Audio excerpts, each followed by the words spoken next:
Good morning, this is Ron. Welcome to Story Time.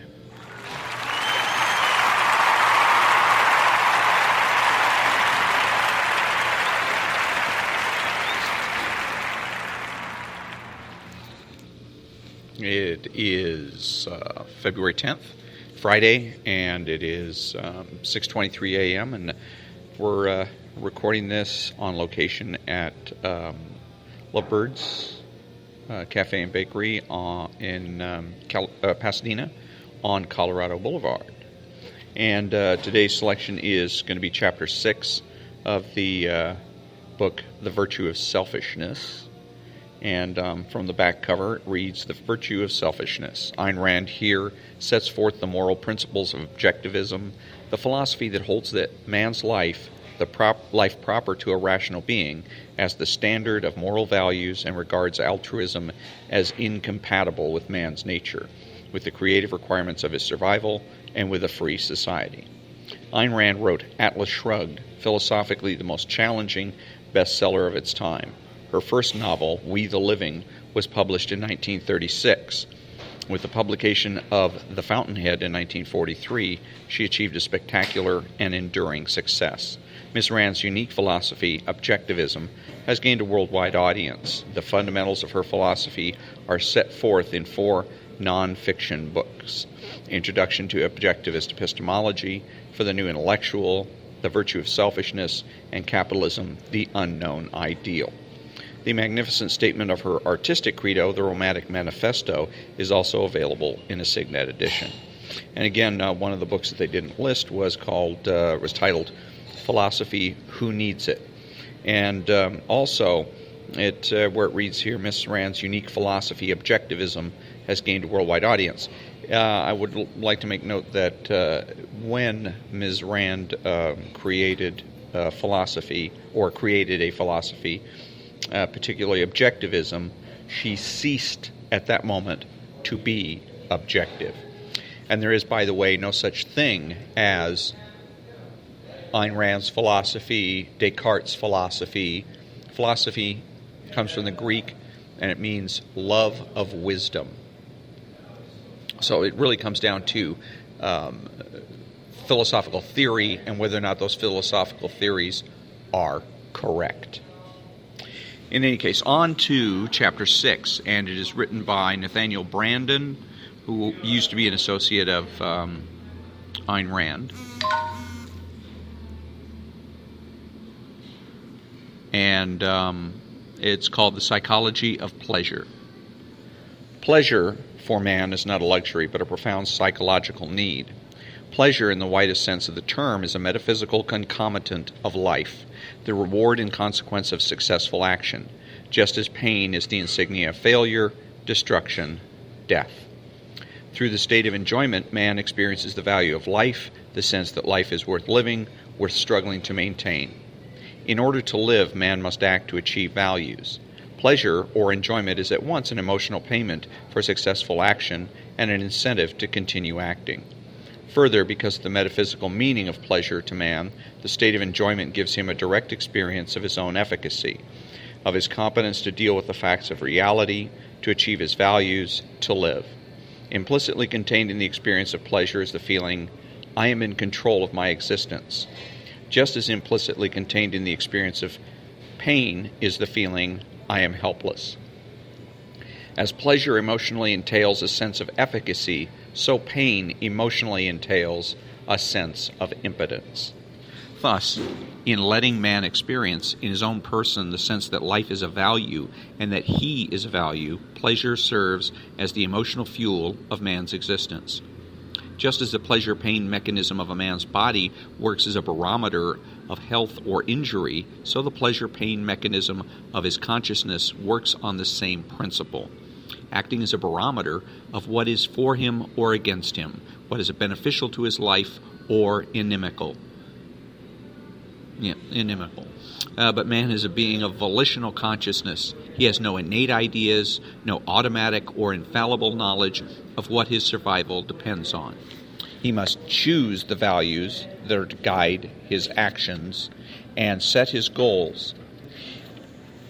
His emotional mechanism will work according to the kind of values he chooses. It is his values that determine what a man feels to be for him or against him. It is his values that determine what a man seeks for pleasure. If a man makes an error in his choice of values, his emotional mechanism will not correct him. It has no will of its own. If a man's values are such that he desires things which, in fact and in reality, lead to his destruction, his emotional mechanism will not save him, but will, instead, urge him on toward destruction. He will have it set and reversed, against himself and against the facts of reality, against his own life. Man's emotional mechanism is like an electronic computer. Man has the power to program it, but no power to change its nature, so that if he sets the wrong programming, he will not be able to escape the fact that the most destructive desires will have for him the emotional intensity and urgency of life-saving actions. He has, of course, the power to change the programming, but only by changing his values. A man's basic values reflect his conscious or subconscious view of himself and of existence. They are the expression of A, the degree and nature of his self-esteem or lack of it, and B, the extent to which he regards the universe as open to his understanding and action, or closed, i.e., the extent to which he holds a benevolent or malevolent view of existence. Thus, the things which a man seeks for pleasure or enjoyment are profoundly revealing psychologically. They are the index of his character and soul. By soul, I mean a man's consciousness and his basic motivating values. There are, broadly, 5 interconnected areas that allow man to experience the enjoyment of life: productive work, human relationships, recreation, art, sex. Productive work is the most fundamental of these. Through his work, man gains his basic sense of control over existence, his sense of efficacy, which is the necessary foundation of the ability to enjoy any other value. The man whose life lacks direction or purpose, the man who has no creative goal, necessarily feels helpless and out of control. The man who feels helpless and out of control feels inadequate to and unfit for existence. And the man who feels unfit for existence is incapable of enjoying it. One of the hallmarks of a man of self-esteem who regards the universe as open to his effort is the profound pleasure he experiences in the productive work of his mind. His enjoyment of life is fed by his unceasing concern to grow in knowledge and ability, to think, to achieve, to move forward, to meet new challenges and overcome them, to earn the pride of a constantly expanding efficacy. A different kind of soul is revealed by the man who, predominantly, takes pleasure in working only at the routine and familiar, who is inclined to enjoy working in a semi-daze, who sees happiness in freedom from challenge or struggle or effort. The soul of a man profoundly deficient in self-esteem, to whom the universe appears as unknowable and vaguely threatening. The man whose central motivating impulse is a longing for safety. Not the safety that is won by efficacy, but the safety of a world in which efficacy is not demanded. Still, a different kind of soul is revealed by the man who finds it inconceivable that work, any form of work, can be enjoyable, who regards the effort of earning a living as a necessary evil, who dreams only of the pleasures that begin when the workday ends. The pleasure of drowning his brain in alcohol, or television, or billiards, or women. The pleasure of not being conscious. The soul of a man with scarcely a shred of self-esteem, who never expected the universe to be comprehensible and takes his lethargic dread of it for granted, and whose only form of relief and only notion of enjoyment is the dim flicker of undemanding sensations. Still another kind of soul is revealed by the man who takes pleasure not in achievement, but in destruction, whose action is aimed not at attaining efficacy, but at ruling those who have attained it. The soul of a man so abjectly lacking in self-value and so overwhelmed by terror of existence that his sole form of self-fulfillment is to unleash his resentment and hatred against those who do not share his state, those who are able to live as if, by destroying the confident, the strong, and the healthy, he could convert impotence into efficacy. A rational, self-confident man is motivated by a love of values and by a desire to achieve them. A neurotic is motivated by fear and by a desire to escape it. This difference in motivation is reflected not only in the things each type of man will seek for pleasure, but in the nature of the pleasure they will experience. The emotional quality of the pleasure experienced by the four men described above, for instance, is not the same. The quality of any pleasure depends on the mental processes that give rise to it and attend it, and on the nature of the values involved. The pleasure of using one's consciousness properly and the pleasure of being unconscious are not the same, just as the pleasure of achieving real values, of gaining an authentic sense of efficacy, and the pleasure of temporarily diminishing one's sense of fear and helplessness are not the same. The man of self-esteem experiences the pure, unadulterated enjoyment of using his faculties properly and of achieving actual values in reality, a pleasure of which the other three men can have no inkling, just as he has no inkling of the dim, murky state which they call pleasure. This same principle applies to all forms of enjoyment.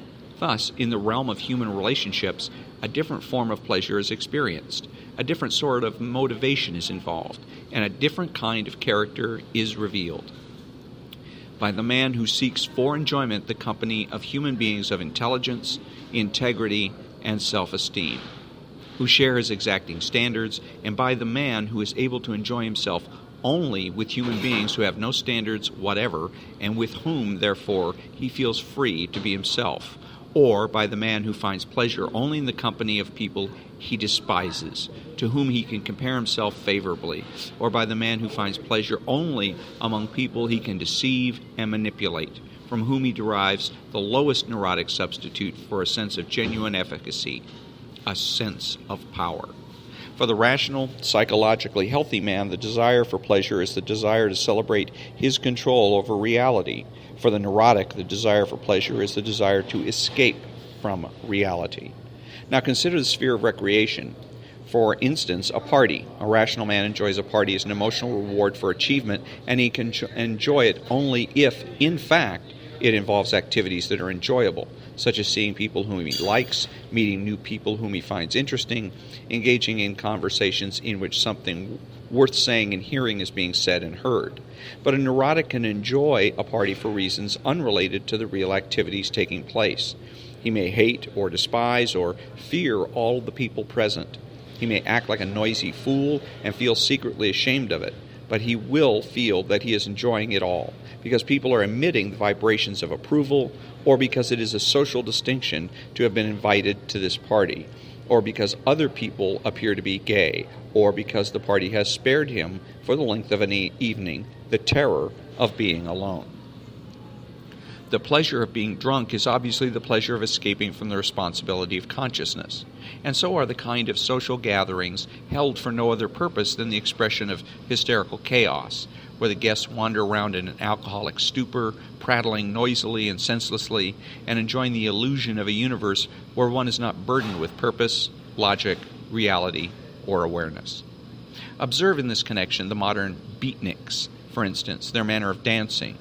What one sees is not smiles of authentic enjoyment, but the vacant, staring eyes, the jerky, disorganized movements of what looks like decentralized bodies, all working very hard with a kind of flat-footed hysteria and projecting an air of the purposeless, the senseless, the mindless.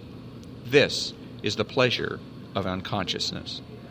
Or consider the quieter kind of pleasures that fill many people's lives: family picnics, ladies' parties, or coffee clatches, charity bazaars, vegetative kinds of vacation, all of them occasions of quiet boredom for all concerned, in which the boredom is the value. Boredom to such people means safety, the known, the usual, the routine, the absence of the new, the exciting, the unfamiliar, the demanding. What is a demanding pleasure? A pleasure that demands the use of one's mind, not in the sense of problem solving, but in the sense of exercising discrimination, judgment, awareness. One of the cardinal pleasures of life is offered to man by works of art. Art, at its highest potential as the projection of things as they might be and ought to be, can provide man with an invaluable emotional fuel. But again, the kind of art works one responds to depends on one's deepest values and premises. A man could seek the projection of the heroic, the intelligent, the efficacious, the dramatic, the purposeful, the stylized, the ingenious, the challenging. He can seek the pleasure of admiration, of looking up to great values, or he can seek the satisfaction of contemplating gossip column variants of the folks next door, with nothing demanded of him, neither in thought nor in value standards. He can feel himself pleasantly warmed by projections of the known and familiar, seeking to feel a little less of a stranger and afraid in a world he never made. Or his soul can vibrate affirmatively to projections of horror and human degradation. He can feel gratified by the thought that he's not as bad as the dope-addicted dwarf or the crippled lesbian he's reading about. He can relish an art which tells him that man is evil, that reality is unknowable, that existence is unendurable, that no one can help anything, that his secret terror is normal. Art projects an implicit view of existence, and it is one's own view of existence that determines the art one will respond to. The soul of the man whose favorite play is Cyrano de Bergerac is radically different from the soul of the man whose favorite play is Waiting for Godot. One of the various pleasures that man can offer himself, the greatest is pride, the pleasure he takes in his own achievements and in the creation of his own character. The pleasure he takes in the character and achievements of another human being is that of admiration. The highest expression of the most intense union of these two responses, pride and admiration, is romantic love. Its celebration is sex. It is in the sphere, above all, in a man's romantic sexual responses, that this view of himself and of existence stands eloquently revealed. A man falls in love with and sexually desires the person who reflects his own deepest values. There are two crucial respects in which man's romantic sexual responses are psychologically revealing: in his choice of partner and in the meaning to him of the sexual act. A man of self-esteem, a man in love with himself and with life, feels an intense need to find human beings he can admire, to find a spiritual equal whom he can love. The quality that will attract him most is self-esteem. Self-esteem and an unclouded sense of the value of existence. To such a man, sex is the act of celebration. Its meaning is a tribute to himself and to the woman he has chosen. The ultimate form of experiencing concretely and in his own person the value and joy of being alive. The need for such an experience is inherent in man's nature, but if a man lacks the self-esteem to earn it, he attempts to fake it, and he chooses his partner, subconsciously, by the standard of her ability to help him fake it, to give him the illusion of a self-value he does not possess and of a happiness he does not feel. Thus, if a man is attracted to a woman of intelligence, confidence, and strength, if he is attracted to a heroine, he reveals one kind of soul. If, instead, he is attracted to an irresponsible, helpless scatterbrain whose weakness enables him to feel masculine, he reveals another kind of soul.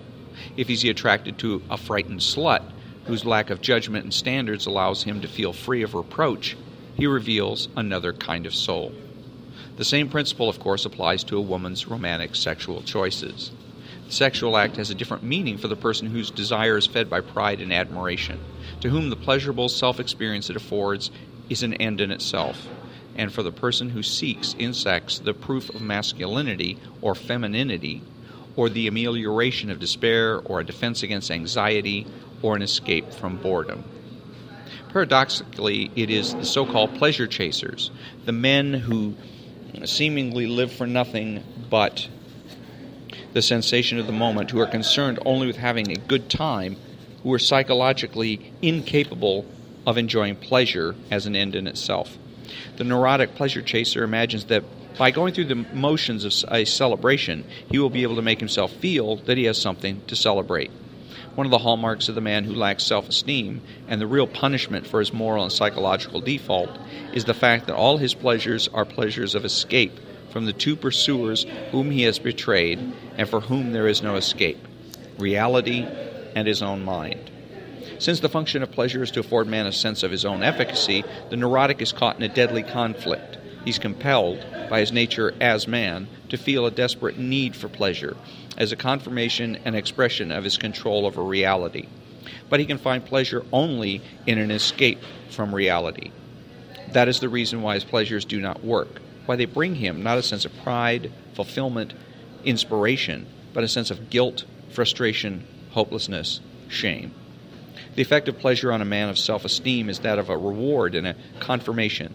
The effect of pleasure on a man who lacks self-esteem is that of a threat, the threat of anxiety, the shaking of the precarious foundation of his pseudo-self-value, the sharpening of the ever-present fear that the structure will collapse and he will find himself face-to-face with a stern, absolute, unknown, and unforgiving reality. One of the commonest complaints of patients who seek psychotherapy is that nothing has the power to give them pleasure, that authentic enjoyment seems impossible to them. This is the inevitable dead end of the policy of pleasure as escape. To preserve an unclouded capacity for the enjoyment of life, it is an unusual moral and psychological achievement. Contrary to popular belief, it is the prerogative, not of mindlessness, but of an unremitting devotion to the act of perceiving reality and of a scrupulous intellectual integrity. It is the reward of self-esteem. And that concludes Chapter 6 of The Virtue of Selfishness, called The Psychology of Pleasure, written by Nathaniel Branden, and it was written in February of 1964. So that concludes that chapter for today, and this episode of Story Time for today. And the next, let's see, I guess it'll be next Tuesday. Yes, next Tuesday will be the next episode of Story Time. So until then, have a great weekend, and hope to see you next week.